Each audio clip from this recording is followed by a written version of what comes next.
Ah, ang issue naman kasi dito ay hindi po tungkol doon sa investigation with corruption or kung ano man ang dapat imbestigahan.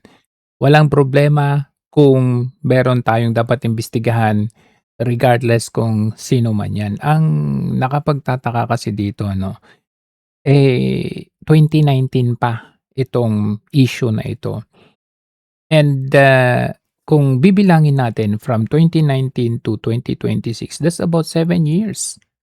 Nung mga panahon na 'yan ay nagkaroon ng mga ganiyang controversy kung saan kinuwestiyon ng mga ilang senador at nagkaroon nga ng congressional hearing.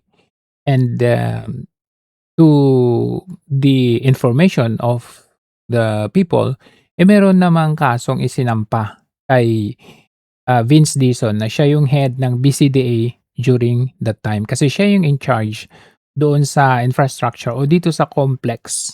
Samantalang sa kabila naman ay si Senator Alan Peter Cayetano ang in charge doon sa FISGOC, Philippine Sea Games Organizing Committee. So FISGOC, kumbaga lahat po yan, yung mga transportation, hotel, guests, basically yung logistics. So, dalawang hiwalay na trabaho po 'yan, sa complex at saka doon sa organizing.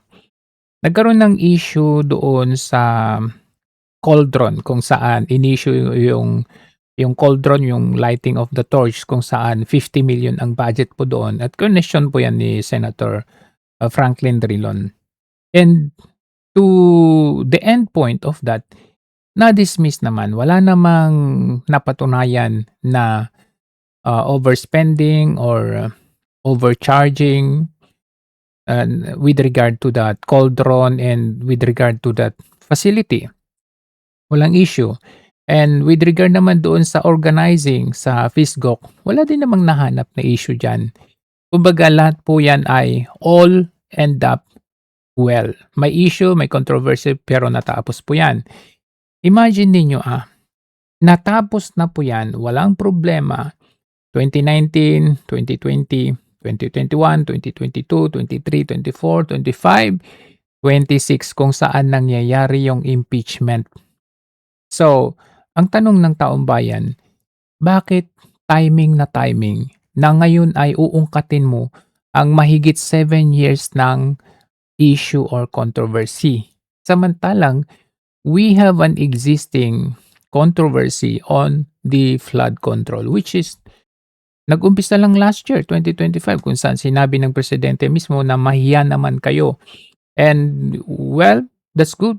Nag-start siya ng investigation with all of these uh, authorities natin. And during that time, hindi naman involved ang NBI. Kaya nakapagtataka rin ngayon na biglang NBI ang mag-iimbestiga dito sa usaping usaping infrastructure at mga samantalang hindi naman function ng NBI. Well, function nila ang mag-investigate. Anything they can investigate.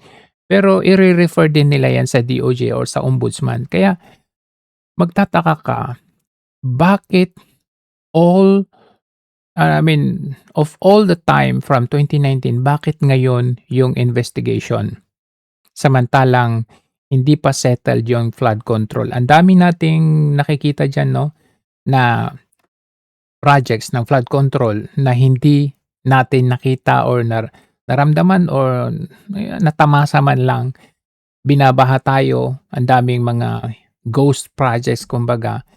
Samantalang itong issue sa nung 2019 hanggang ngayon po ay ginagamit po 'yan ng ating mga atleta at ng mga Pilipino.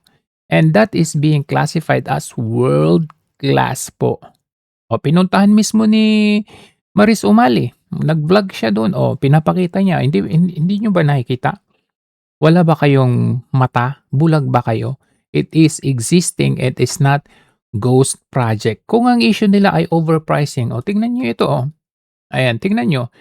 Sa Malaysia pa nga lang 162 million pero wala silang sa infrastructure zero spent sila sa infrastructure. Pero ang budget nila ₱162 million. Sa Pilipinas, tignan niyo, sa Pilipinas, ayan, ayan, 147 million, pero massive greenfield infrastructure development. Yan po ay significant chunk of the budget was funneled into building the new Clark City Sports Hub. So ibig sabihin, yung 147 million na yan po, talaga pong it is because merong bagong structure na nangyari. Samantalang sa Malaysia, oh, tignan ninyo, Malaysia, wala silang infrastructure na bagong ginamit. Ang 70% ng budget nila ay doon sa ayan, sa organizing, digitalizing the event, high-speed IT infrastructure, advanced broadcasting, sports equipment, and so on and so forth. Sa Thailand naman, medyo nagtipid sila, 63.5 million. Ayan, completely decentralized hosting. So, wala po silang bagong mga infrastructure na ginawa.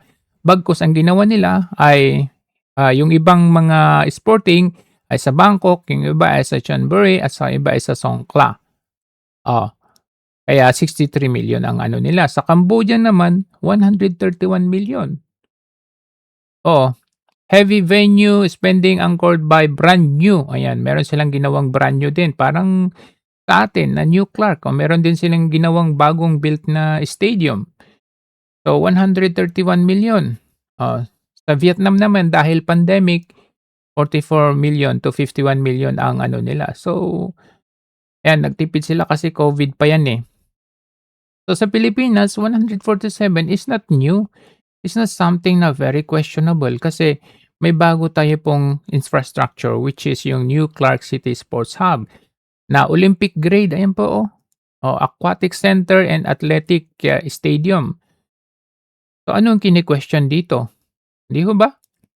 Halos parehas tayo sa mga ibang bansa. Ang tanong lang natin, nag-i-exist ba itong stadium, sports hub na ito o hindi? Ghost project ba o hindi? Andiyan po, ginagamit po natin. Kapapasyal pa lang ng presidente diyan ngayon. At kung merong mang question diyan, ang una niyong iko-question ay si Vince Dizon. Pero nakita ninyo yung biglang pag-turn of events nitong si Matibag. Doong una sabi niya yung sports complex ang imbestigahan niya. Tapos later on, dahil yung sports complex ang in charge doon si Vince Dizon, later on, naging Fisgok na at si Cayetanos. Kaya ang tanong, hindi ba ito timing na timing at hindi ba itong masyadong halata na talagang gusto nilang bawasan ang mga taong boboto in favor kay VP Sara sa impeachment? So, yun lang ang tanong ng bayan dyan.